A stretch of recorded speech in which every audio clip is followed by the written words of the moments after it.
Well, good afternoon. Good afternoon. My name is George Iliff, and I'm the managing owner of Colliers Boise. And I'd like to welcome you and thank you for joining us at Colliers' 14th Annual Outlook Conference. This is our first time in the new facility, and we're very pleased to be here and still ironing out a few kinks, but we think we've got a great program for you today. I'd like to thank our sponsors, A10 Capital, Gibbons Pursley, and Gibbons Pursley is celebrating their 40th annual anniversary, is it, or year in business? That's a long time, especially for a law firm, right, Ed? And also Washington Trust Bank. And all of our sponsors have been with us for a number of years, and we very much appreciate their sponsorship, and there's information not only in the slides, but in your program about them as well. I'd also like to thank our staff, our Colliers staff, especially our marketing group, led by Melanie Nielsen, who's our director, and including Sarah Smartwise, Aubrielle Hawley, and Caitlin McConnell. So today we'll talk about Greater Boise in the context of going from past potential to current reality. We are a community that is tipped with so many people and companies who have fallen in love with our town, bringing their capital and creativity. And we understand that there is a new resident in Boise every 17 minutes. We see the rapidity of this growth continuing with no signs of downturn anytime soon. With this growth, we all have an opportunity and an obligation to work together to shape our community, and Colliers looks forward to partnering with you to do so. Our program this afternoon consists of two really great speakers and our Colliers panel of experts. First, I'd like to take a minute and introduce you to Jim Shipman, who's Colliers, Idaho's new president and chief operating officer. Jim has an extensive background in real estate law, development, and asset management. Jim was an executive vice president with Phillips Edison Companies, a nationwide retail developer and investor. And with that firm, he had the responsibility for managing all net lease, ground-up development, and two investments funds. He's a licensed attorney with emphasis in real estate law. Jim and I will work together to add value to our company and to our clients as we go forward. He's moving here with his wife, Shauna Lee, and their 4 dogs. And you know, Jim is really serious about Colliers and business because he's the most avid Yankees fan I know. And I think the first pitch was just about now. Is that right, or is it underway? Okay, no checking cell phones, Jim. But in any event, we'd like to welcome Jim to Colliers.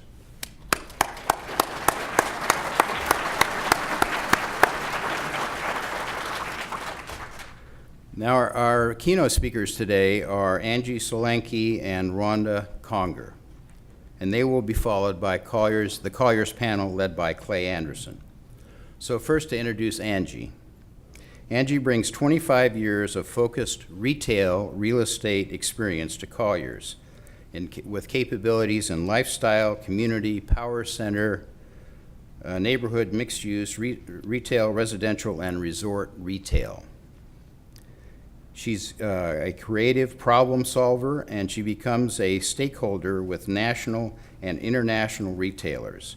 She has developed strong relationships and strategic leadership with over 450 Colliers professionals in 87 markets in Colliers, USA. She is originally from Southern California and currently resides in San Francisco, where she's working on the new Transbay terminal development there. Angie was selected as one of Real Estate Forum's top women in retail real estate in 2016, and we'll introduce bring Angie up in a minute. Angie's followed by Rhonda Conger. Now, I just have to say that I did not write this. Some say she was raised by wolves. Others claim truckers. No matter what her upbringing, this superwoman has flourished in a male-dominated industry for 24 years. As vice president of CBH Homes, Idaho's largest home builder, Rhonda has the CBH troops daily, leads the CBH, sorry, I don't know why I'm nervous. I do this all the time, and pardon me. CBH troops daily and has overseen all areas of the company for the past 14 years. Recently, Rhonda was named a 2017 Construct Tech Woman in Construction Award recipient, comprised of some of the most successful women working within the construction area in the nation. If you know Rhonda, you will understand when I say that we've really had to work with her to get her energized and focused and really build up her enthusiasm for her presentation today. Just kidding. Finally, Clay Anderson. Clay will follow Rhonda and will lead our panel of experts. So Clay has his MBA and CPA, and he's a Colliers perennial top producer.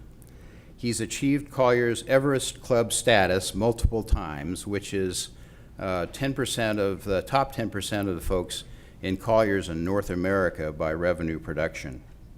Over the past several years, Clay has transacted, and his team has transacted over $750 million in real estate transactions, including shopping centers, office buildings, industrial properties, apartments, and mobile home parks.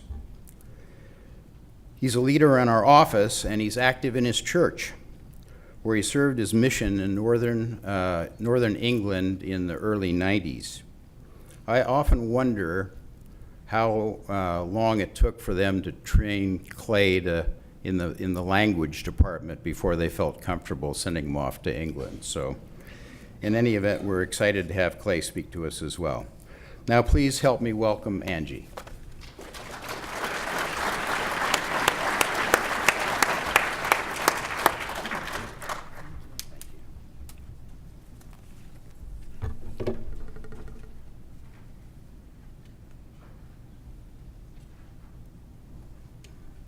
All right. Thank you so much. Thank you, George, for that great honor and introduction.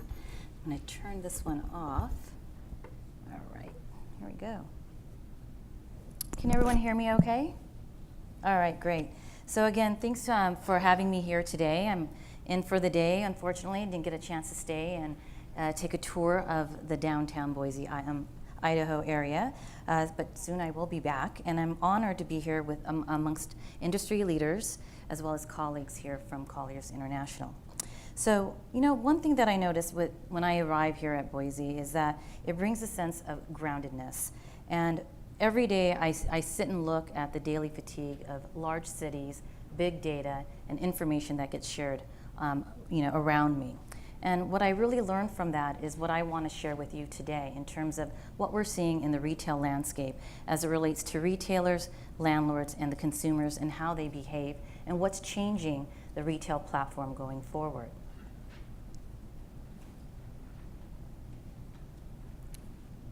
Sorry, you want to flip the next slide for me?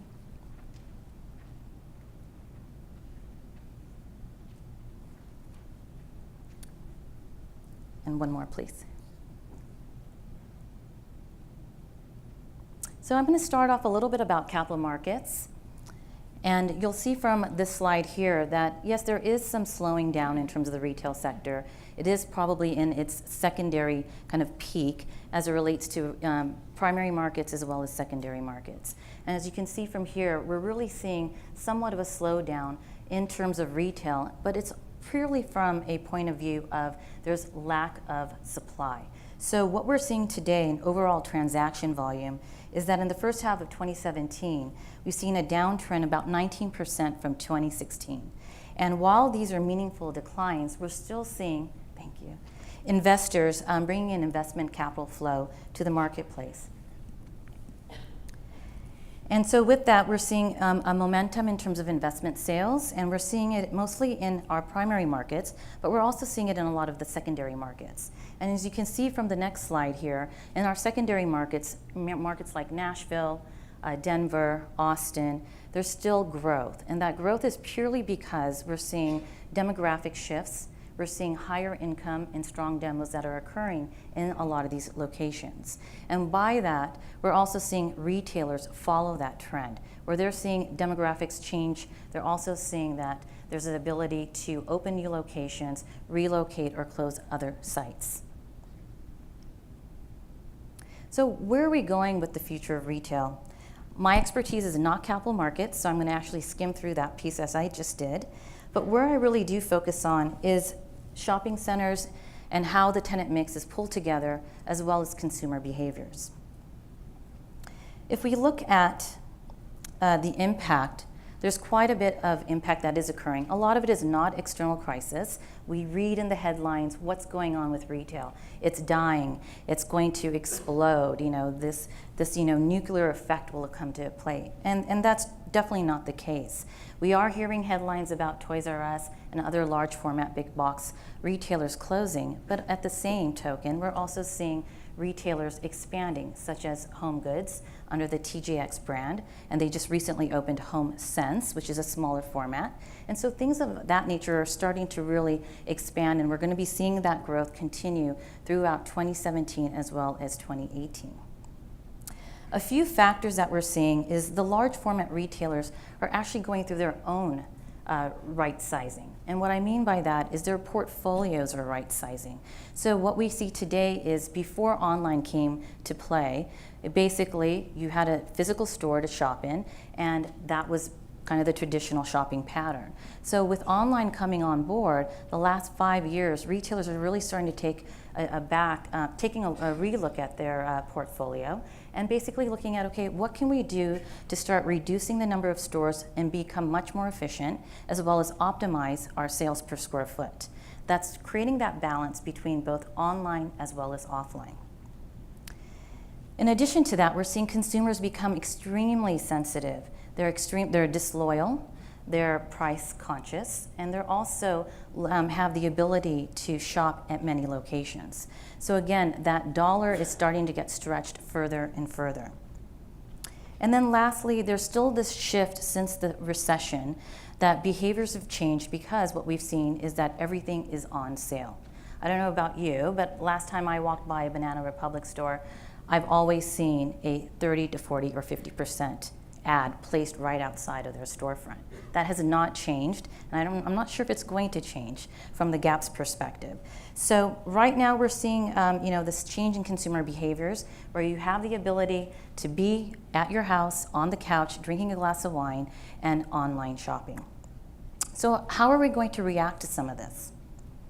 If we look at the influence in terms of what the economy has, as I mentioned earlier, there's quite a bit of disloyalty, but there's also a change from yesteryear to today and where we're going tomorrow. And if we look at some of the changes, as I mentioned, right now, and I'll ask the group here, how many of you shop a Trader Joe's, a Costco, and a Whole Foods? Maybe not on the same shopping trip, but at different times, okay? Quite a few. And that goes back to what I was saying earlier, is the disloyalty. So people are looking for quality. People are also looking for the holistic approach. Where is my product being made?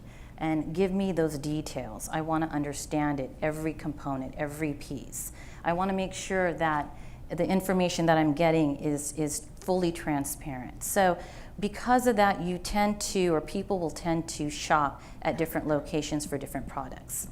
So how do we really start pulling some of these demand drivers, and how do retailers start looking at these items here, these 5 items that I've shown on the screen, and become much more conscientious about it?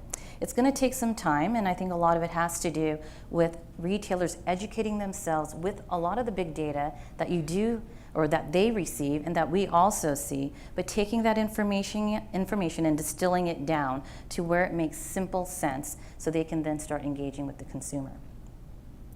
Right now, 88% of the US consumers believe that it's unnecessary to spend a lot to have a good time.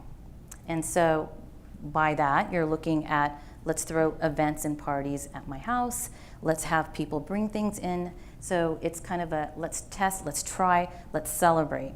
We're also seeing that 70% say focusing on buying the right product, it goes back to the holistic, what is it made of, rather than buying a lot of products is really the trend that we're going to be going towards. Now, can anyone tell me in 1996, and it's for the women, some men, the average number of clothing items that a woman purchased? Now, I know I don't have mics hooked up outside, so in 1996 versus 2016, has it increased or decreased? Show of hands for decreased. All right, how about increased? Okay. Well, you can see from here in 1996, women were purchasing about 51 items per year.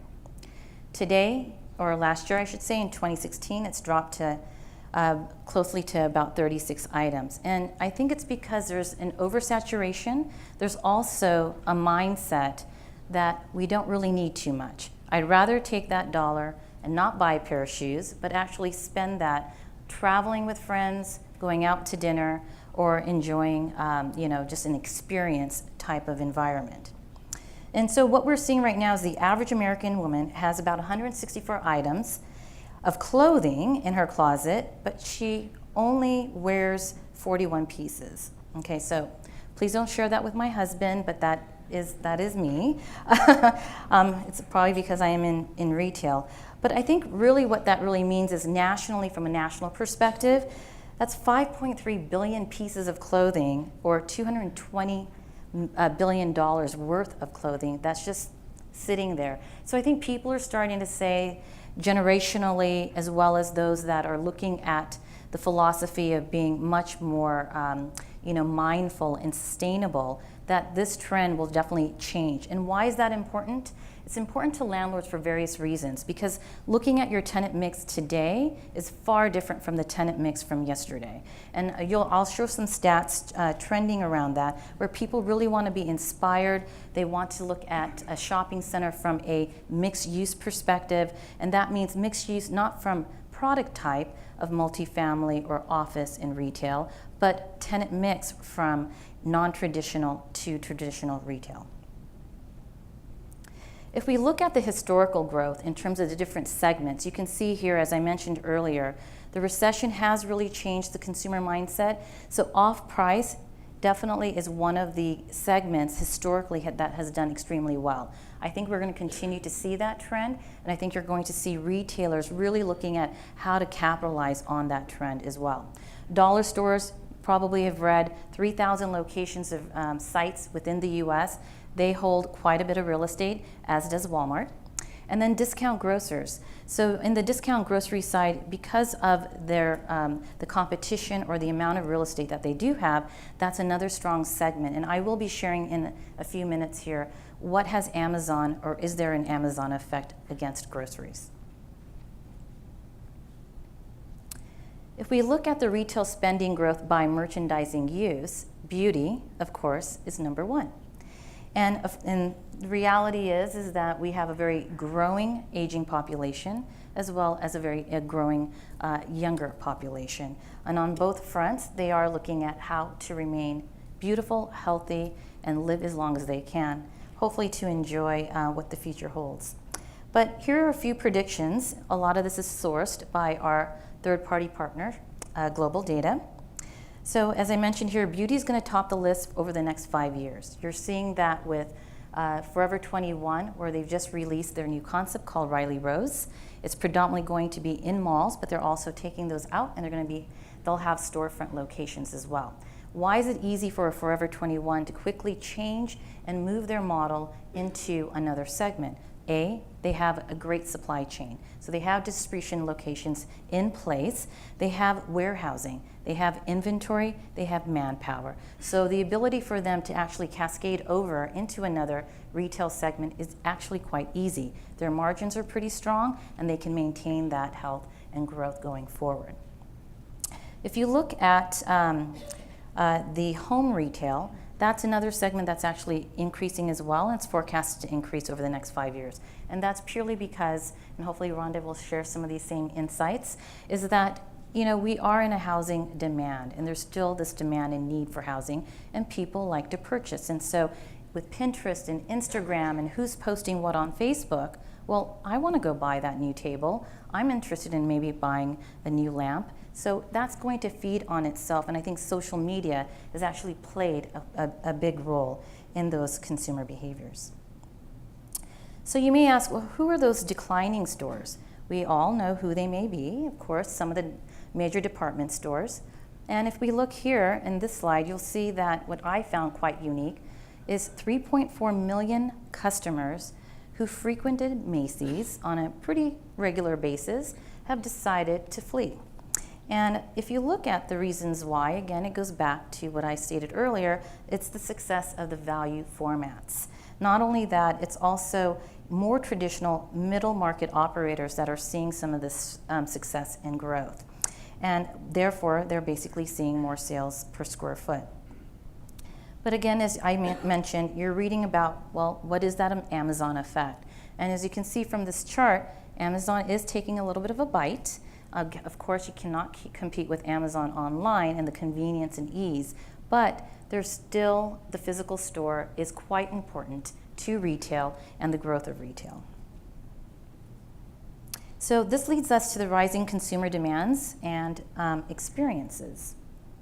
And if we look at retail versus non-retail offering, this is what I was sharing earlier about landlords. So, landlords, we've always seen those deals come across our desks. The theater deals that are heavy in TI, the restaurant deals that are 5,000 square feet and require quite a bit of infrastructure, and so you're looking at a $200 to $250 TI package. Well, what does that mean, and where is that going? If you look at the patterns that are shown here, if you can increase the amount of non-traditional retail, you're actually increasing your dwell time. In addition to that, you're increasing the potential spend at the center. And we all know what that means. More foot traffic, more dwell time, more spend means that you have the ability to take those sales per square foot and look at it in terms of rent increase and new rent and higher potential going forward. So I was quite pleased, I should say, that for an uptick in spend by $90, all I need to do is start bringing in some unique uses. Well, who are they? Well, one, Amazon has their staffed locations now. They take about 2,000 square feet. If you drop them into your project, if I'm going to go grocery shopping, I'm going to go to the drugstore, I'm going to stop at Amazon as well. The likelihood for me to go to that center versus center B across the street is because I can pick up or I can drop off my Amazon box that I just purchased online. So the relationship, the collaboration you're seeing between online and offline goes far deeper than just Amazon itself. The other thing I'd like to share is the non-traditional retail. So non-traditional retail, what does that mean? It can mean a lot of different things, but really what we're seeing is we're seeing a whole new wave of new retailers that are entering the marketplace. An example of that is modern acupuncture. Last time I went to the doctor's, that's probably where I would actually either get my acupuncture done or at the fourth level of an office building. Today, they're coming into shopping centers. So you're seeing, again, a different approach to what retail means. In addition to that, a couple of other services that we're seeing, mostly on the medical side, more cosmetic, again, goes back to the wellness and our desire to live as long as we can. You're going to continue to see more of these types of innovative concepts coming into the marketplace. So with all these distractions, how do retailers handle some of these opportunities or lack of opportunities? And so I've had the ability to actually go around and talk to a lot of retailers, and I think most of the retailers today are still struggling with the whole online, offline, omni-channel, whatever you want to call it. It's all about how to engage with that disloyal consumer and make sure that they are continue to be engaged with the product and with the brand. And so with that, sorry, I just jumped over one. Kind of just quickly here, just you can see the lifestyle inconveniences. Just wanted to share, in 2006, where traditional retail was, and in 2016 where we are in terms of non-traditional to traditional retail. So definitely it's peaking and it's changing. One concept I actually wanted to share with you that's I would call somewhat non-traditional, but you're seeing a little bit more of that in the retail space, is the incubator or pop-up, what I call flash retail. We're seeing definitely a movement towards that. I don't know if anyone has seen, but in San Francisco, Armani had left San Francisco. They actually exited all of their brands in San Francisco. And so with some of these large format locations where there's heavy footfall, what's moved in? Well, the ice cream museum. And so there's this whole trend that we're seeing about experience and experiential retailing that's coming to the forefront. If you can get a ticket, they're 6 months sold out, but there's another concept right behind it that's coming in that's also museum quality. Another group that's done it well is Lord & Taylor. If anyone heads out to New York, please stop by. They've actually taken 30,000 square feet of one of their floors on I think it's the 5th floor, and they've actually dedicated a section there where you can have a glass of wine, you can have some pairings that go with it, but you're also seeing one of their incubator or pop-up rotational retail that occurs. So each time you're in New York, you're going to see something different. So again, retailers are getting much more sophisticated with where they're going and how they're communicating with the consumer. The latest you may have read is Nordstrom's. So they've created a store with no clothes where you can, well, no clothes for you to buy and take with you home. You just get to look at the selection that's there on the rack. And while you're looking at it, you can also go get your hair done, get your nails done, you know, find out what's going on without Facebook with your friends in person, and then have your clothes delivered at home. It's 5,000 square feet. It's a great size, especially on the landlord side, where we're seeing 5,000 square feet being kind of the area where we need to backfill in some of our centers. So I think they've done a brilliant job in terms of how to really go through their concepts and speak to more of the innovation side of it. So again, it's all about the experience per square foot, and it's no longer the sales per square foot mentality. So when we look at this, we say, okay, well, what's the return on investment? I'm looking at it as what's our rate of innovation. So that's the new, call it key word. So we talk about, as I mentioned, online versus offline sales growth. Well, if we look at where we are today, online, yes, is taking, a bite of our sales, but it still represents 10%. And so we're not going to see significant shift. I think we're going to see a balance between what retailers are doing through their online-offline collaboration and how they can actually create a second point of sale if you're buying from home, from your computer, but for whatever reason said, oh, I'd like to get a matching belt because I saw in the lookbook a belt that goes with that dress I just ordered. So now I'm walking into the store because that belt actually isn't available online, or vice versa. Well, it's forcing me to go into the store. So retailers are getting smart on how they're going to connect with you. And trust me, you can have your airplane mode on, but somehow, some way, they still know where you are and they're tracking. Someone is tracking all of us. It's a scary thought, but it's happening. And so with that, we're seeing this continued momentum in terms of the immediate needs for retailers and also how they consider the broader terms of their business.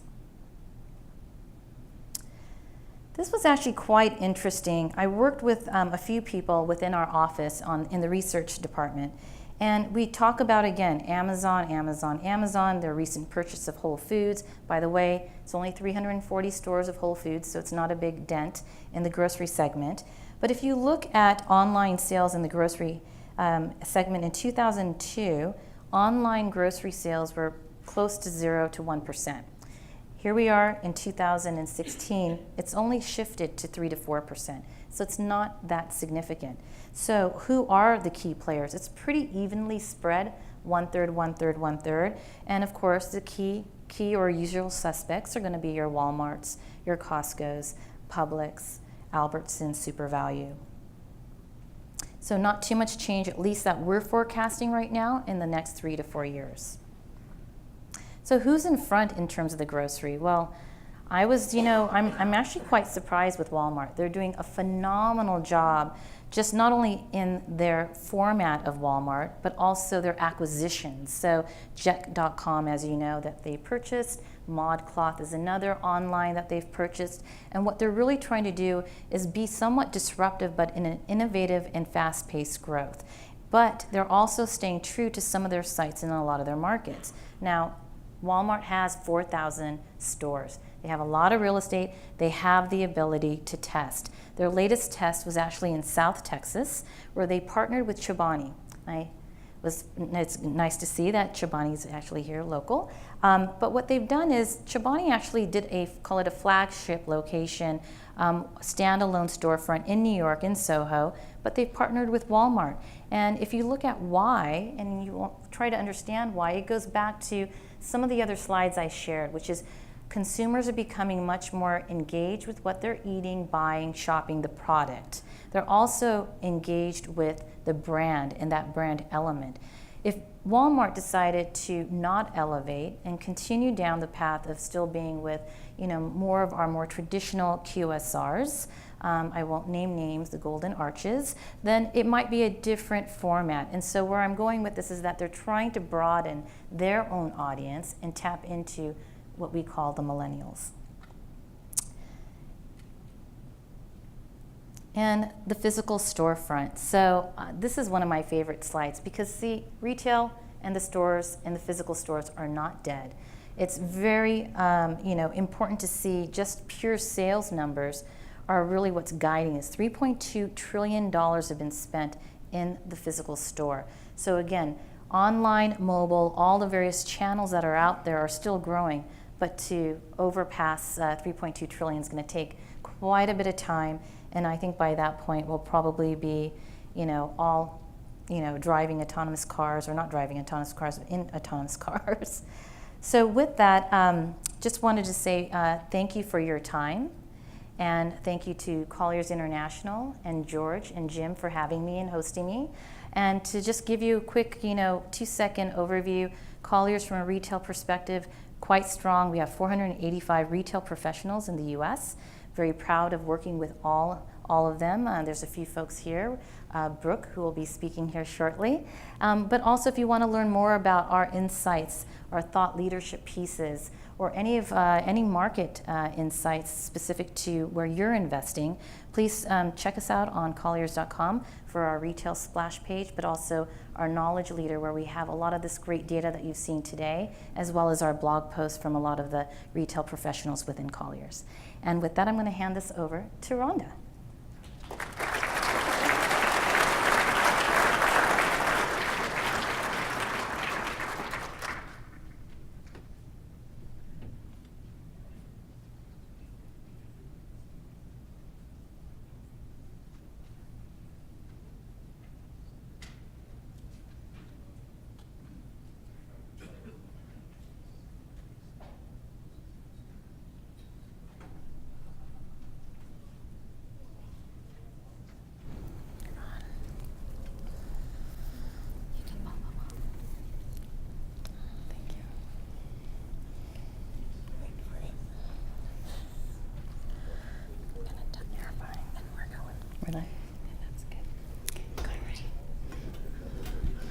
Thanks, Angie. I'm super excited to be here, but you have to know, first things first, podiums give me hives.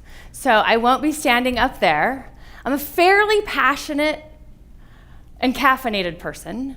So I'm just gonna kind of hang out here. And I have to tell you, I've been staring at George and all these guys up here. And can I just do this? Just give me a high five. I'm gonna go through here really quick. Thanks. I've just been dying to do this ever since I've been sitting back there. I'm going to talk about, we got 7 minutes together, and I want to talk about my passions. One of them is new home construction. I've been doing it for about 24, 25 years, absolutely love it. And I'm going to talk about my second passion, which would be CVH Homes. I've been blessed to be the vice president for the past 14 years. So I'm going to share a little bit about that.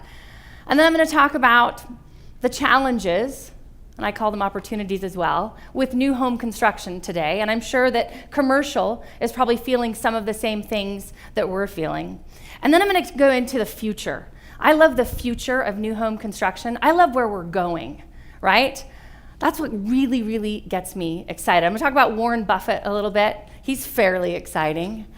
Doesn't do too bad on a given day, I guess. And then I'm going to talk about Tonka tracks. Yeah, I'm gonna go there. Yeah, I'm gonna. So just get ready for it. You'll just be like, I can't wait. I can't wait till she says that, right? So first things first, let's talk about CBH Homes. So just in case, I want to kind of give you some stats so you know who we are and what we do on any given day. So we're the #1 builder in Idaho, God bless, and have been for well over 20 years. We're ranked 47th in the nation. Last year, we were voted the best places to work in Idaho. Can I get an amen? Okay, I need you to participate. I'm not gonna lie. So wake the hell up, all right? Like, let's go, okay? Who gave me an amen? Who gave me an amen? God, yes, thank you, yes. Okay, pretty excited about that. So kind of just to show you where we are, this slide was done last week, so it's actually 68. So we have 68 open communities throughout the valley. You can go ahead and start at Twin Falls, come on down through Mountain Home, swing through the entire Treasure Valley, and you will find us. We also offer 5 different product types, and I think sometimes people don't realize that. So we have the first-time homeowner, second move-up, third move-up, fourth move-up, and then, of course, multifamily and apartments. Because we love to build homes. At CBH Homes, we say we love to build dreams, because that's literally what we think we do every single day. We build people's dreams. So hopefully that helps kind of give you a little bit of look and feel of who we are. And if I want to give you my stats, my scorecard, I would tell you that right now, I think it was in USA Today, probably about 2 or 3 weeks ago, it said, if you want to get rid of a housing shortage, then you just go to new home construction, because we can build our way out of a housing shortage. For example, right now, I would tell you that we actually have over 200 finished homes sitting on the ground, ready to go throughout the valley. So if you ask me if there's a housing shortage, I would say, oh, hell no, right? I would say, oh, hell no. We also, at any given time, have 3,500 to 5,000 home sites in production or on the ground. And that's not even our future land bank. That's just what we're currently working on. So in our opinion, we agree with the USA Today and say that there's not a housing shortage. I'm going to talk to you a little bit later about what the baby boomers in this room could do to help that as well. I can hardly wait for that one, right? We have, right, you just get ready, eat your Wheaties. So 44% of the market, we like to say, is ours. We're pretty excited about that. And every 6 hours that we sell a home here in the valley. But it's not without challenges. We're just like everyone else, and we have challenges. And I know George and Colliers has asked me to talk a little bit about that. So the first challenge and the most talked about one, besides the housing shortage, I would tell you would be construction costs, right? Doesn't everyone talk about construction costs? So I pulled a 2,000 square foot home that we built last year, all the costs, and then looked at it this year. What would be the difference? So for all the trades, if we just want to blanket that, we'd say anywhere from 3 to 10% rising costs. I believe that ours probably aren't as high as some, because Corey Barton, the owner and founder, believes in relationships, long-standing ones, right? And we realize that if we work together and we stay close, that we probably won't have some of the issues that other people may deal with. And there's some other things that we do that I'm going to show you that are pretty fun as well. When we look at the challenges that we have to face, we get pretty innovative when it comes to that. So the next one, which I love, is that the framers had a 35% increase, right? So I wanted to show you a picture of the trucks they drive. Pulled up next to that at a stoplight last week, right? I yelled out, how's the market? Pretty damn good. That's what he yelled back to me, right? He's feeling pretty good. God bless him, right? That is a sweet ride. I don't care what anyone says, right? That is a sweet ride. So I have to say, what comes with that, with one of the challenges, and I think everyone asks, why the rise in construction costs? Well, hopefully you all know. It could be a bevy of things, right? It's obviously the demand, right? I'm going to show you what the next reason could be, but it also could be because there's a hurricane, right? It could have been because there's a huge fire. I mean, there's so many things that affect costs. It doesn't have to happen locally. It happens on a national level as well, and then it trickles down to us. But part of this, and a huge part of this, next one, would be the labor. We need labor. I'd like them all to be as happy as these guys, right? They're pretty happy. I'm pretty impressed, right? But we need labor. We were at a housing giant summit in May. The top 100 builders in the nation get together and they talk about the challenges and what's going on. And they said the number one is labor. Because when the housing, when the housing busted, everyone left. But they didn't come back. The labor didn't come back. And so that's a real problem. That's something that we talk about every day, right? How do we get more labor? Because we all know where they are, right? We all know where they are, where all these laborers are. They're at Dutch Bros, right? Or they're at the Apple store. Everyone agree with me? One of two places. They're at the Apple store or the Dutch Bros. So we've got to find a way. I saw an article this morning from Builder Magazine that said, how are we going to lure them back? How are we going to draw them back? Kind of like, here, kitty, kitty, kitty, kitty, kitty, right? Like, how do we get them back? Because here's the deal. Are you ready for this? We have changed. Our children have changed. And this is where Tonka trucks come in. Do you remember when I was little, I remember that they would just chuck toys out the back door, right? Barbies and G.I. Joes and trucks and be like, don't come back inside until the streetlights come on. Right? That was the rule. We weren't in our playrooms with Xbox controllers. We were outside playing. So hence why I tell you this year, do me a favor and give everyone you know a Tonka truck. Right? Throw them out the door and say, don't come back till the street lights go off. We need to encourage people to want to build the dream again. Right? To want to be an electrician, a plumber, right? And all of those things. Find a way to lure them back. So let's talk about the future really quick. My favorite. I call Warren Buffett the disruptor of the construction industry. I don't know if any of you know this, but he bought Clayton Homes, one of the largest manufacturing mobile home companies. And then he went even further to start buying stick builders. Right? He's probably bought 4 or 5 in the last couple of years. He then takes what he's learned from Clayton to then bring it over to new home construction, which I love. Love, love, love, love, love, because if you look at this, it says over the past 20 years, new home construction has only changed by 1%. And if we went to a mentality of more of a manufacturer style, not all the way, but a manufacturer style, we would boost our productivity by 5 to 10%. That's mind-blowing, right? So Warren Buffett is what I call a disruptor, because we are all on the hunt. Whether you're in commercial construction, whether you're in new home construction, this is the dream. Quality, speed, production, safety, and waste. This is the dream. This is where we want to go. So when I talked about we look at challenges as opportunities, very blessed that Corey Barton, the owner and founder of CBH Homes, is actually in the room. Come on, just wave for me, Corey Barton. I know he's going to love this. Come on, wave. Thank you. He's totally going to yell at me later for that. It's amazing. But here's the deal. So we created 3 companies. One is vertical. We create our own trusses, and we also build our own wall packs. That takes vision, right, to get ahead. We also own our own heating and cooling company, right? And we also own our own builders interiors, which is our interior finishes. And we do that to guarantee our results, our labor, our waste, trying to get out in front, which I think is very, very important in any industry. You all know that, in any industry. So I want to show you really quick a quick video of us building our trusses and then also our wall packs. Because when we build a wall pack in the factory and then we take it out on site, it saves us days, our framers days, right? The walls are built, the framers get them, they pop them up. We've saved ourselves days. We have less waste, right? It's quicker, the speed. It does everything that we dream of. I'm not gonna lie to you, we could watch this video for days. This is like builder porn right here. I'm serious, I've watched it 10 times. I'm like, this is so amazing. This is so amazing. Hold on, I wanna make sure that you see the wall pack here at the end. It's so much fun. If you ever want a tour, come see us. But those are the wall packs. That's what the future of new home construction looks like. That's what we're excited about. I leave you with 3 things because I gotta go before George yells at me. I gotta go. I'm gonna tell you 3 things.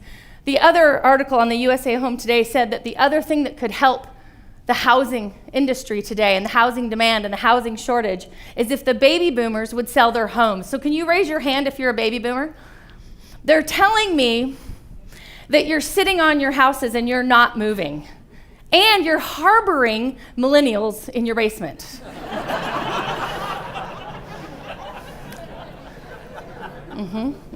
So right there, I'm telling you, it's time to sell your houses, kick the millennial to the curb, and you both need to buy new homes.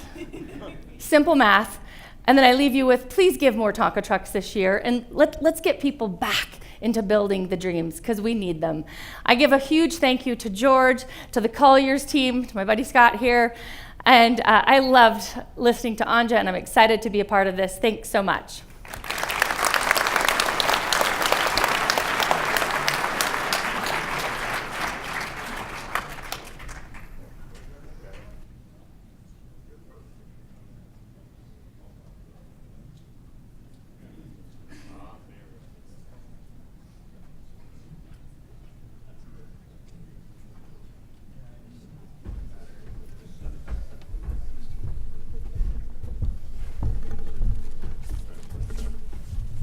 They just gave us the one microphone, so everybody has to share.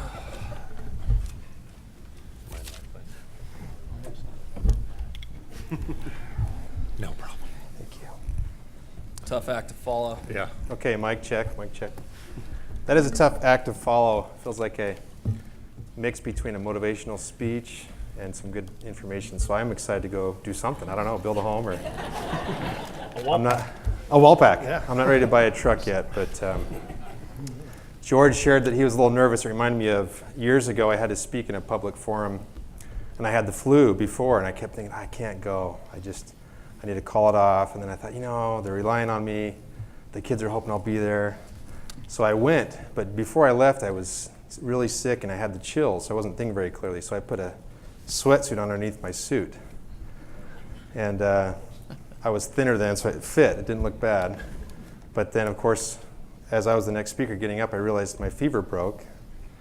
And the sweatsuit underneath the suit didn't work out very well. So if you take anything away from this today, don't ever wear a sweatsuit under your suit coat. It doesn't serve you very well. But we're grateful to be here. This is the format we followed in the last couple of years, where we've had a panel discussion. What we've tried to do is people responded in their RSVPs. Many asked questions, what was on their mind regarding commercial real estate. We try to aggregate the questions into categories to most broadly address the questions that we thought were relevant, or maybe the ones we could answer. I'm sure we won't cover all of it, so we would encourage you after the forum here, we're going to have a happy hour. That would be a great window to ask follow-up questions. And so just really quick, I'm going to introduce the panel. I'll share a few thoughts, and then each panelist will share a 1-minute update on their segment of the market, and then we'll jump into the panel after that. So we have Mike Pena from Canyon County, Jake Tucker with our Industrial Services Group, Dr. Jamie Anderson with our Offices Group, John Starr with Land, Brooke Blakeslee with Retail, and then Lou Mangelos with our Investment Services. There were quite a few questions about the apartment market. We've seen a lot of growth and development there. Mike will touch on that a little bit later on with a couple of questions, but I wanted to just cover some broad stroke items. Well, I guess first we'll talk migration. We shared a little bit of this last year, but as you see the larger trend of where people are coming from into Boise and in the Treasure Valley, 2/3 of our growth, or our in-migration, comes from the coast. So we have to acknowledge and address that is where people are moving from. Over 45% of that comes from California. I mean, it's nothing, we hear that anecdotally. This is factually showing that is true. That's where a lot of our growth is coming from. We're one of the highest ranked states for all cash purchases of homes. They're coming with equity, which is great.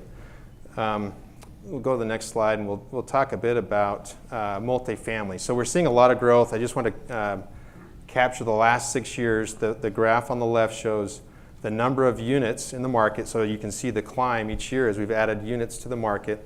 The interesting thing is to look at that occupancy rate, the red line. It's held its ground. So amidst adding units to market, we've had a very healthy and steady clip.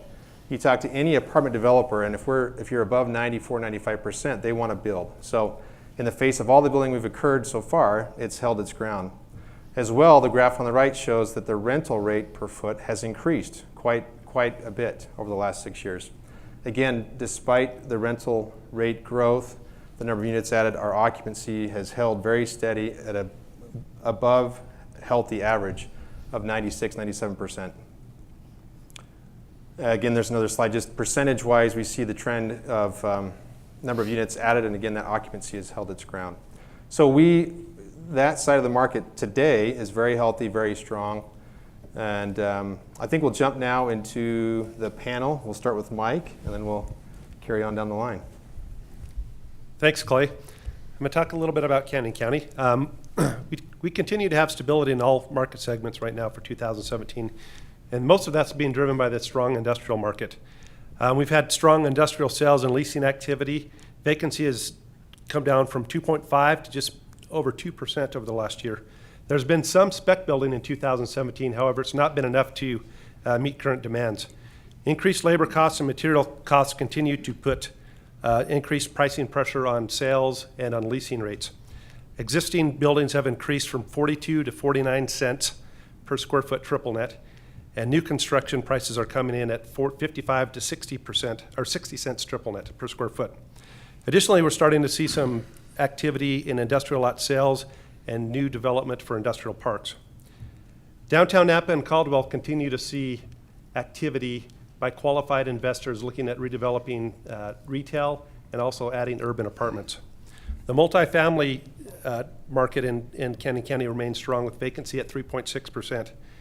We're building fourplexes right now that are going under contract at about a 5.9 cap with assumed rents, and they're actually being sold prior to, or being under contract prior to construction being completed. Hotel growth in Canyon County remains strong. Just in the Idaho Center submarket, we have 1 new hotel under construction and 2 more announced to be built. And finally, one fun fact, June 30th, I believe, which is the last day in June before the July 4th holiday, the Canyon County Recorder's Office had more deed recorded than any other time in the history of Canyon County. So that shows good growth. Now next up is Jake Tucker with our Industrial Services Group. Thanks, Mike. Where Mike's selling apartment buildings on speculative rent before they're built kind of reminds me of 2007 when I first started here. The local industrial market's at an all-time historic low here for the Treasure Valley. We're hovering right around 2.5%, as Mike said, 2% in Canyon County. Consistent demand and limited speculative development will keep that vacancy rate below 5% for the foreseeable future.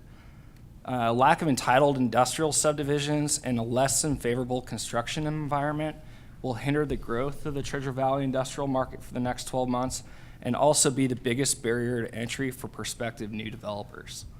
Moving east is pretty exciting. The Magic Valley will continue to benefit from the growth of the food and dairy industries.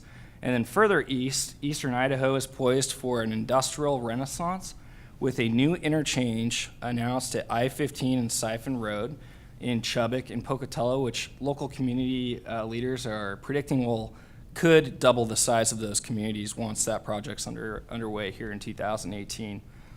2018 for the industrial market is going to be an interesting year with the lack of supply and low vacancy that we have, and limited development, which isn't already being spoken for tenants that are already in the door. I want to thank you guys for your time and introduce Jamie Anderson with our office team here. Okay, so office. Let's see, I'd like in the office market to throw in a party. Place is decorated, the food's all ready. Now we're all just kind of anxiously awaiting for everybody to show up. Overall, in the office market, we've seen a 2% improvement in vacancy rates compared to the same time last year, decreasing to 9.5% for Ada County. The county has absorbed 875,000 square feet of office space in the same period, and that's primarily been in the downtown and Meridian markets. Asking rates have actually decreased to 1528 square foot, but that number's a little misleading. Asking rates are going up, but what you're seeing is absorption in the Class A spaces, leaving the Class B and C spaces on the market, and thus bringing down the asking rate. While office is the least active market segment, we remain cautiously optimistic, don't we, guys? In office that things are going to be improving. So as I look at the market in the coming years, what makes me think it's going to be a great party out there? Recruiting efforts are driving a need and a demand for newer office space. When you look at your homegrown companies, they're contributing significant growth to the office market. Think the St. Luke's, Micron, Cradle Point, Albertsons, Blue Cross, just to name a few. And finally, if you look at BSU Computer Sciences, that program's going extremely well. Enrollment's up 88% since the program started. So some of the things that make me worry no one's going to come to our party. If you talk to out-of-market companies, they are concerned that we have enough IT professionals and college grads to fill a large regional office should they come. Non-compete legislation that was implemented this July will make it extremely difficult for tech companies and startups to find employees. And finally, construction costs. That's causing office units to stay in place rather than look at building or expanding. So for us, I think office, we're on the right track, but it's going to be a little while before our party gets started. That's office. Now I'm going to introduce John, who's going to talk about land. Thanks, Jamie. As we go into 2018, the land group sees activity in residential, commercial, and industrial land throughout southern Idaho, especially here in Ada County. Land development remains highly equity driven. The banks aren't really participating on A&D as much as they have in the past, and there doesn't seem to be any change in that particular item. Residential activity is picking up throughout southern Idaho. We've got good job growth coming, across the board, but especially here in Ada and Canyon County, we see a lot of residential following that job growth. Industrial land developers are focused on owner-user activity, that filling up those spaces as they become available, everywhere from Idaho Falls to Weiser.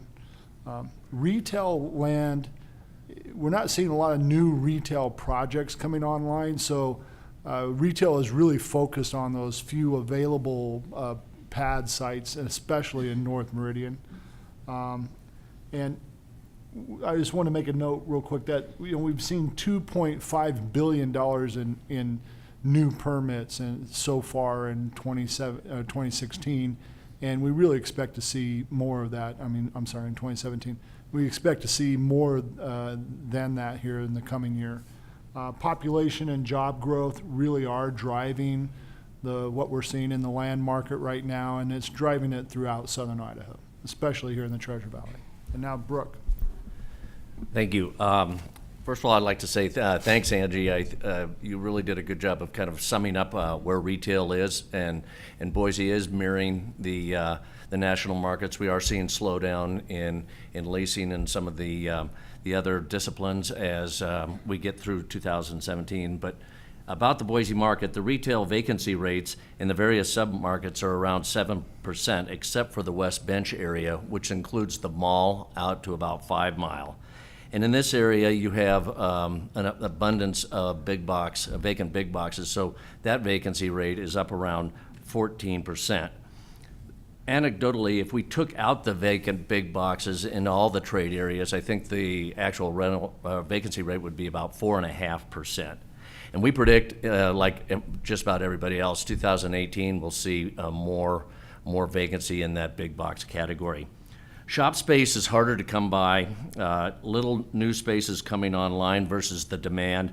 High construction costs will continue to impede new development, especially in the fringe areas where the rental rates cannot match what the cost is for the rent. And then downtown has gone from potential to reality. Jump, the Inn at 500 Capitol and the Hyatt are open. Resident Inn is next. Residential projects will be the third leg of the expansion. Downtown is well on the way to offering consumers an integrated community in which they can live, work, and shop. And now I'd like to have Lou Mingles talk on investments. Thanks, Brooke. Yeah. So our local investment market remains robust. Year-to-date transaction volume's up about 14% over last year. Behind me, I think, should be a slide. Yep, showing cap rates by property type in Boise, and then in some markets selected from around the region over the last 5 years. And as you can see, just generally speaking, across categories, cap rates are at or below last year's levels. As Clay mentioned a little bit earlier, the apartment market continues its strong run. We're seeing appropriately priced listings, generally getting multiple offers within days of hitting the market. Another thing that we're seeing is a pretty significant premium paid by investors for properties in downtown Boise as compared with elsewhere in our MSA. The cap rate spread between those two categories of properties is anywhere between 50 and 150 basis points, depending on product type. Following are some predictions that I'd have for the next 12 months. Although interest rates are up slightly since record lows of last year, the commercial lending environment remains very favorable to investors, and we expect that to continue for at least the next year. Construction costs, Rhonda talked a lot about this, and it'll come up more, I think, in our panel discussion, but construction costs are obviously up a lot in commercial as well over the last couple of years. And rents just simply haven't caught up or kept up with the increases in construction costs. So I would look for investors to begin pushing rents more aggressively as part of their acquisition strategy over the next year. And finally, I would say, as a prediction, 2017 marked a peak for commercial loan maturities. And that's a very common trigger for investors to consider selling their property. So with fewer loan maturities in 2018, I would look for the possibility of declining inventory. And with that, I'll turn it back over to Clay. Okay, so we got our quick talk out of the way. We want to make sure we address questions. There were three kind of general themes that we're going to try to cover within the panel. One is construction costs. How's that affecting the market, which we'll get into. Another is growth. What is the growth doing in our market? How's it affecting the various segments? And then the third is strategy, opportunity. Outside of those categories, there are a couple questions that we thought were relevant that we wanted to make sure we addressed on the front end. And so, Mike, I'll ask you the first one. What does the current landscape look like, and when will multifamily reach the saturation level within the Treasure Valley? So another multifamily question. Yeah, great question. I love being on record on forecasts in the future.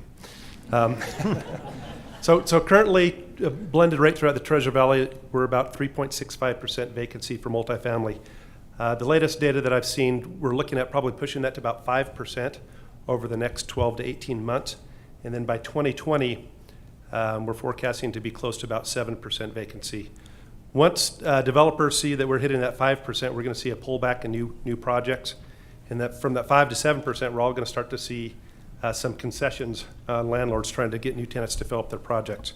The other things I think that we're going to see changing is we've had great multifamily growth over the last few years, and we've had above average returns on rental increases. So we've seen 3 to 5% yearly rent increases over the past history.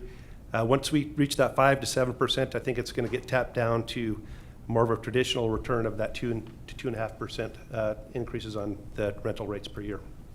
All right, thanks, Mike. And I think there might be other multifamily questions out there, and we can address them in the happy hour or later. But Lou, another question that didn't really fit in the category we'll cover now is someone asked about recent sales in the Treasure Valley. It seems as though cap rates here, you'd expect a wider spread between our market and core markets, bigger markets, and there's not as much of a spread as people expect. And maybe address that or talk to that. Yeah, that's a great question. So it is definitely the case that if you were to compare Boise with other communities of our size nationally, our cap rates would be below the average. And the cap rate can be kind of a confusing concept. It's an inverse multiplier. So the lower the cap rate, the higher the value. So if you think about a low cap rate environment, it's one where investors are willing to take a lower level of return to invest their dollar. So Boise is one of those markets if compared nationally. And some of the reasons that we believe we continue to see strong demand for investors include probably first and foremost where these investors are coming from. So for us, our investors that are coming from out of state are predominantly coming from the West Coast, and they're coming from larger markets like the San Francisco Bay Area, Los Angeles, Seattle.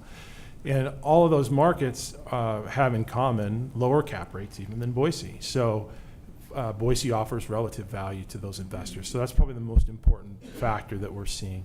One other thing that I'd mention that I think also is a factor, we hear from these investors that are looking at Boise on a pretty consistent basis how excited they are about the growth, both the growth history that our market has seen, and probably more importantly, the prospects for future growth based on quality of life and a lot of the other factors that we talk about here in Boise that we're very proud of. And that, I think, gets them feeling more comfortable about accepting a little bit lower rate of return today than maybe they could get in the opposite end of the spectrum. Might be a similar sized community in the Rust Belt, in a community with static levels of population, or maybe even a decline in population. So I think that's a secondary reason. Yeah, and that's a good reason. Often when we talk to people, you say that Boise's best days are ahead of them. And some of these other markets, they may have already seen their best days or they may be stabilizing, but we have, our best days are ahead of us, which is great. So we'll jump into construction costs, which is on a lot of people's minds, and it should be. Jake, maybe we'll start with you on the industrial side. How, I mean, is the market keeping up with demand and costs? Yeah, Jake. I'm just giving you a hard time. Construction costs are not keeping up with demand, but nor are rents increasing directly with construction costs. So until we see rents increasing with construction costs or some sort of leveling there, then it's going to hinder. It's not going to justify any new construction if it doesn't pencil. So that's probably the biggest factor, is that construction costs have increased and rents haven't increased directly with that change either. Okay. I think if I can speak to the retail costs, there's kind of a double whammy in retail, because most retailers want to be seen and visible, so their sites are more expensive. So and they have a ceiling on what they can pay based upon their sales volumes. So if you have a 30% increase in pad values and you have a 90% increase in construction costs, but my sales don't really go up that much, I'm still going to have 40 oil changes a day, then it gets very problematical to get these retailers to buy off on these rents based upon all the escalating costs. And I think the areas where this really hurts is in the new areas like the Cunas of the world, or maybe South Napa. The demand's there. That's where the new homes are being built. But the mere cost, which relates to the rent, is too high. So lining up kind of the perfect formula of maybe high volume, who's getting new deals done on the retail side? Well, I think you can look around. Obviously, the restaurants, they've been able to overcome that with their sales volumes. Some of the retailers over at the Village, I know AT&T is paying an ungodly amount of rent over there, but that's their flagship store, so they bake in a lot of PR along with their sales. So it's got to be an area that gets a great trip count, like being in front of a Winco or being out at Linder and Chinden when all of that goes. Sure. Thank you. Maybe touch on office. How is that? Yeah, I think for office, the answer is kind of yes and no. If we look at office, I think there are a lot of pent-up demand out there, where a lot of folks are just kind of hanging tight with their current offices, waiting to see what happens with costs. For the projects that are looking to build, I mean, we're seeing costs in the $215 to $250 a foot for office, and that's really causing people to pause. And whether they say no, or whether they start looking at maybe existing properties out there and looking at repurposing, we're certainly seeing that trend out there. But speculative office, I think that's people are being very conservative, and I think that's a healthy thing. Probably at this conference last year, we talked about 4 projects that had been announced. 11th and Idaho, Silverstone, the Village, Pioneer Crossing. These are projects that are about 550,000 square feet total.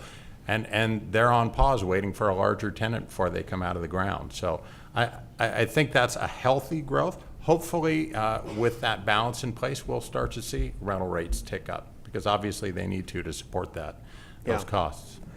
Lou, maybe touch on that. I mean, if you think about where the cost basis is to build new, how does an investor look at that from an existing office standpoint? Transactions that have occurred in the market? Yeah, good question. So I would say there are certain categories that are trading at a bigger with a bigger discrepancy to replacement cost. Office is the first one that comes to mind. Most of the investment sales of office this year have occurred with pricing that's significantly below what it would have cost to replace that asset today. So office stands out in that respect as a value. And there are a lot of investors, a lot of out-of-state investors right now looking at our market and looking for office opportunities here based on that. So there definitely is a disconnect, and it's more significant in some areas than in others. And it's something, quite frankly, that we see as an opportunity in this market because rents are going to have to go up. I mean, as the panels talked about, vacancy levels in each of their property types, they're all lower. So eventually, we're going to have some construction, and when we have some really significant construction, rents have to be reflective of what it would cost to create the space. So I do think there's some really good opportunity across probably most categories or all in terms of buying things below replacement cost. Yeah, so Rhonda, instead of your contractor buying a truck, have them buy more office or warehouse space. Investing in trucks versus office, that's a good strategy. Well, maybe let's jump over to the land side as developers look at land and looking at costs in front of them. 10 years ago versus today, how are land purchases and developers looking at those, John? So the way a lot of developers have controlled, the construction costs are out of their control. They can, try to work within their systems to control those costs, waste, and so forth. What we've seen happen in the land side is that we are currently developing residential and commercial projects on land that was purchased 10 years ago or land that was purchased during the recession. And so a lot of the current construction, that's what you're seeing. And future construction is being programmed very closely where, people like Brighton are going out and buying, 5-year land out at, say, Amity and Meridian Road in South Meridian, where they've basically purchased a section of land that they won't get to for a couple of years, but they know what they're going to be doing for the next few years out in that area. And so you see a lot of cost control going into the land acquisition, and especially since much of the land acquisition is equity driven, it kind of lends more gravity to controlling that cost there. So the ground people are building on from 10 years ago might have been of necessity, market slowed down, but the ground today being purchased might be just patient equity. Very patient equity and much more controlling on the cost side. Well, there's been some questions about patient capital equity coming in, and a question came up, kind of fit in this area of institutional buyers or investors, and are we seeing that presence in our market? Maybe Lou, you can touch on that with. Yeah.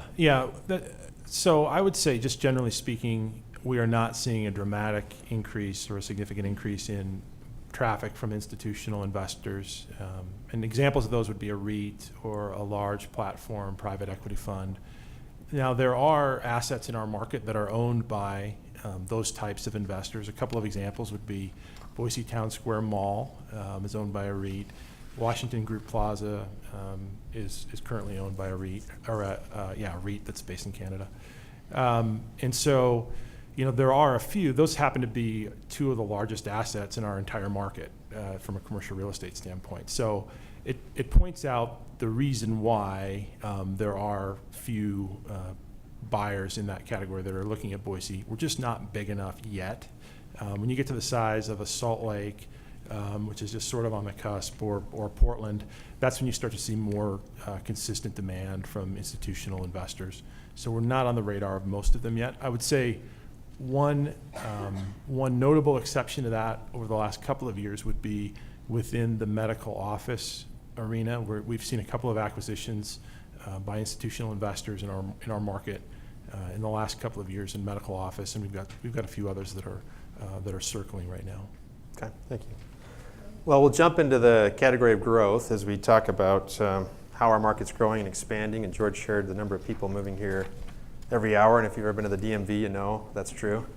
Feels like you're in Phoenix at lunch hour. Perhaps, Jake, start us off with the kind of growth. Where are you seeing growth on the industrial side? Yeah, industrial-wise, most of the growth, if not all of the growth, minus a few exceptions, are heading towards Canyon County. In 2017, Canyon County's had 160,000 square feet of positive absorption versus Ada County's 80,000 square feet of negative absorption. So market-wide, we're about 80,000 square feet of positive absorption market-wide, but Canyon County is leading the way at 160,000 square feet.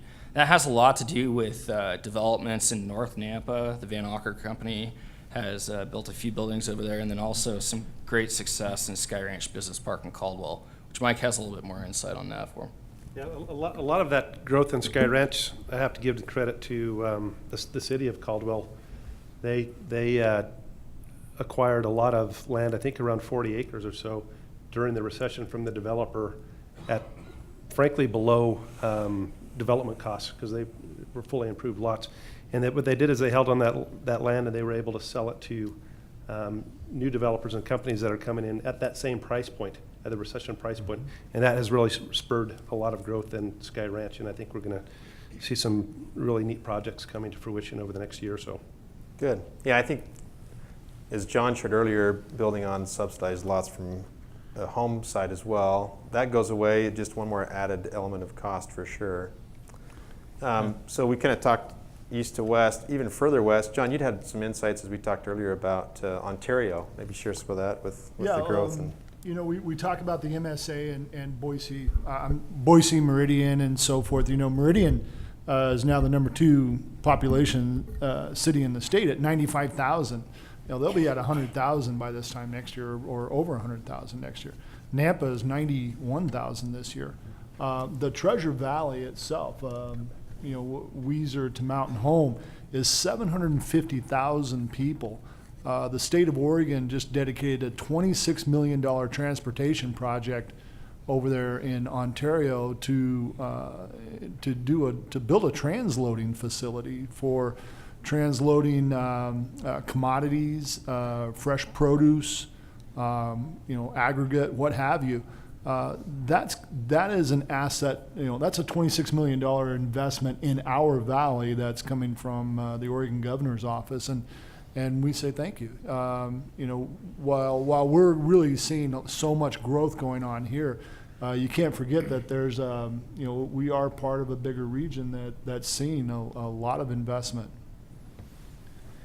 I bet you didn't think we'd get to Ontario today, but there's a reason that I get to sit next to John, because he talks about all the growth that he sees, and then I magically make predictions that that's where the retail is going to go. And so, we're out on the western front, as we like to call it, out around 10 Mile, and where their new homes are, down in Cuna, out of Harris Ranch, you're seeing demand for retail there. But I think one thing that isn't as visible within the community is the density that's occurring within the city of Boise. And a good example of it is up on the bench near Vista and Kootenai and all that, and you're seeing multifamily house projects coming out of the ground.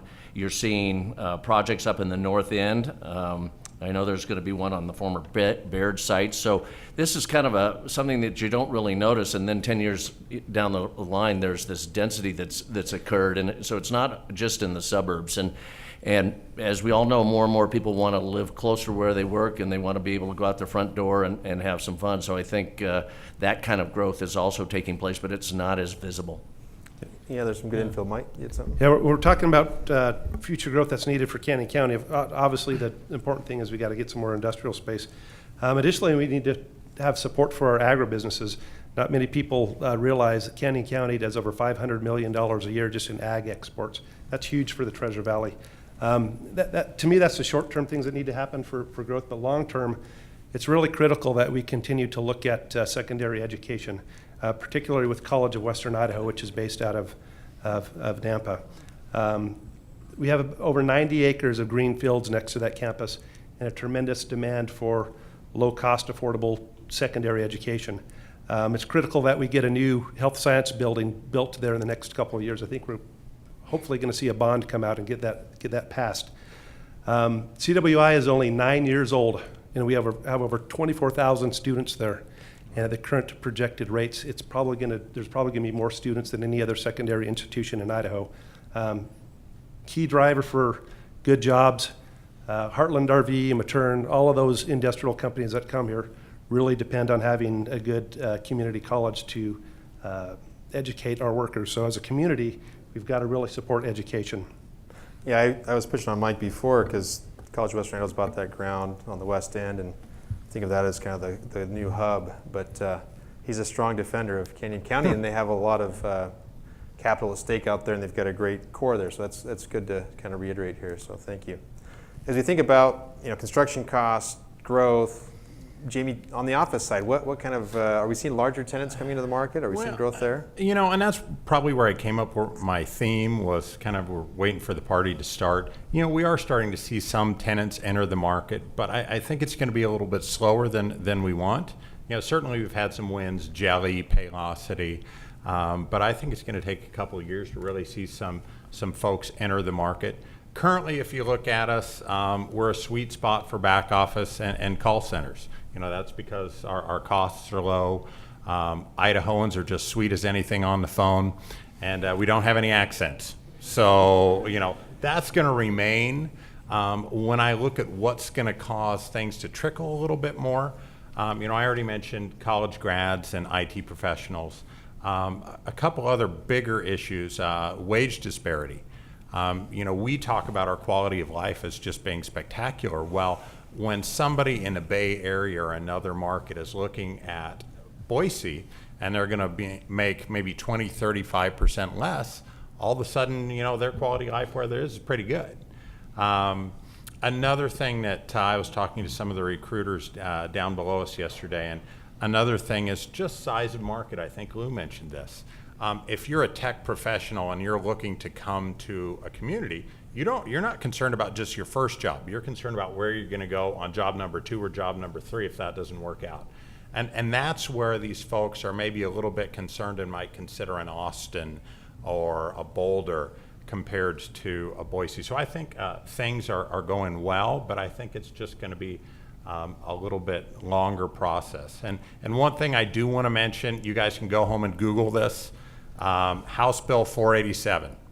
It was passed in July, and it is non-compete legislation. So go home, take a look at that, read, come up with your own thoughts. I think that'll be an impact to growth in the Treasure Valley going forward. So, thank you. Yeah, there's that balance, I guess. One concern from a tech company standpoint is, do we have enough educated workforce? So it's great to hear computer science department growing a ton. yeah. But you look in the current environment today with Micron potentially laying off people, and then you say, well, where do they go? And they may leave the market, who knows? But it's been a pretty healthy clip. One other area of growth, a couple of people had asked about that South Boise. We hear a lot about the big inventory or the big developments going on in South Boise. John, maybe touch on that. So, Boise enjoys being next to one of the top 10 growing cities in the nation, which is Meridian. And one of the things, like Brooke was saying, we see a lot of infill going on in Boise, and that's added a lot of housing. But we do have some pretty good-sized neighborhoods planned, especially down there at Lake Hazel and Cole. If you haven't been down there lately, you should just take your kids on a Sunday drive out there and see. There's a quarter-mile stretch of road down there that the Ada County Highway District built. They bought the land. They didn't get it given to them by a developer, and they built the road themselves. Nobody else paid for it. That's really an amazing thing in the business. And what that quarter-mile road does is it brings transportation that much closer to a 2,000 home project that CBH is going to be working on called Seringa Valley. And then right next door, we have another 500 acres of hay fields that the Mergerdio family has finally decided to maybe think about getting out of the dairy business, which would be another 1,000 or 1,200 homes. So that's just one part of South Boise. Southeast Boise, there's projects that are trying to get approved out there by Micron. Boise really has a lot of opportunity for growth, and I think you're going to see a lot more going on there here in the next little bit. we just got a few minutes. We want to talk a little bit about strategies. What are people doing to adapt to the current environment? Jamie, maybe touch on this kind of questions about, are there certain design features developers should think about? If the costs are higher, how do you build a better mousetrap? Yeah, and that's huge, and we're kind of learning that from other markets. But the space is very important to attracting millennials. Imagine that. Companies are understanding that recruiting and retaining these folks, they've got to have a really cool space. What's that consist of? Well, it's typically now it's open floor plan. And then you're having lots of landing areas, so a place to work, a place to meet up with people, collaborate, a place to relax, or maybe some conference rooms to get together and actually work. A lot of these spaces are low light. Lots of light. So gone are the offices around the windows. Those are going to the interior, and then it's amenities. Bike storage, showers, big, huge break room, game room. And then not only do they want them in the space, but they want the space to be close to a lot of other amenities. So, within a 10-minute walk, I want to be able to get to the Greenbelt, the hills, and a couple bars and restaurants. So that's really kind of driving the spaces today. Yeah, I guess we've thrown millennials under the bus. I was talking to a home builder that he tried to hire some. He said the problem is they all wanted to be the manager. They always want to tell everybody else what to do, and they didn't want to work on hammering a nail. So let's throw them under the bus. And let's not. There are plenty of stats out there that say that even though they work different hours, their work day is extremely productive and long. So one other thing we want to make sure we cover is the limited time we have. The area of concern is big box. What's the future? And Angie touched on it a bit, but how are we adapting to using big box space, the Amazon effect? Brooke? Well, I think Angie did a great job of quantifying the Amazon effect and what it's doing, how the shopper is changing. But the end result is there are several holes in shopping centers, neighborhood shopping centers, community shopping centers. And it's interesting. What I am seeing is there's some non-traditional retailers that would love to be in shopping centers, but if you're in the shopping center business, you know that there's that nasty use restriction. And even if a tenant is willing to waive their use restriction, there's always somebody who wants blood money for that. And there's a center in the Bench that has a lot of excess land, and you could add apartments, you could do a whole lot of things, but there are one or two holdouts. I'll throw Ross under the bus. They're probably the worst. Their use restrictions 5-6 pages.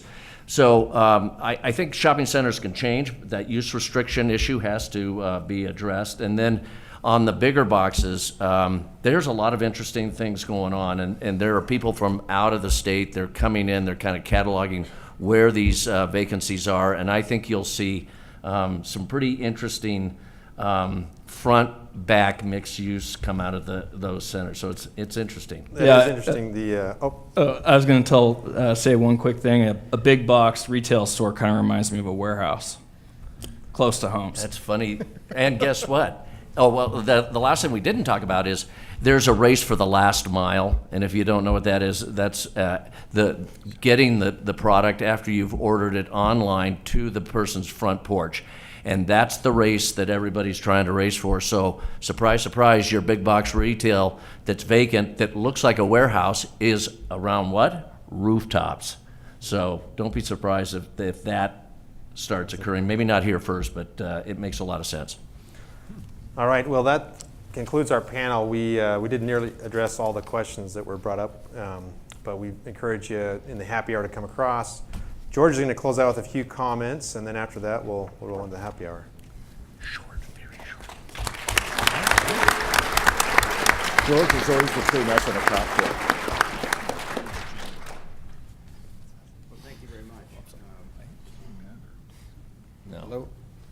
Sarah? All right. There we go. So first I'd like to start by thanking the millennials of our marketing department who put this program on.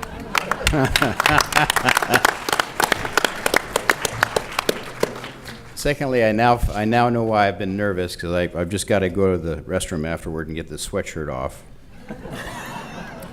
But I really like to thank Angie. Angie had a 6 o'clock flight, so she had to leave a little early to catch the flight. Angie did a great job of giving us an idea of what's happening in our local and national markets, and she's a great asset to our company and available to our clients as well. Rhonda did a fantastic job of letting us know what's going on in the home building business generally and what CBH Homes is doing, and we appreciate you being a citizen of our community, and a great speaking job for us today. And finally, our panel just did a fabulous job of answering the many questions we got and hopefully giving you a flavor of what's going on in our market, both today and what's happened in the past and where we see the future. So I'm the proverbial guy standing between you and cocktails. So I'd like to wrap up by thanking you again for being here and sincerely thanking our sponsors, A10 Capital, Givens Pursley, and Washington Trust Bank. So hopefully we'll see you next year at Colliers' 15th Annual. Thanks very much. Last annual. Well, no, I'm gonna force Mike to do it. I mean,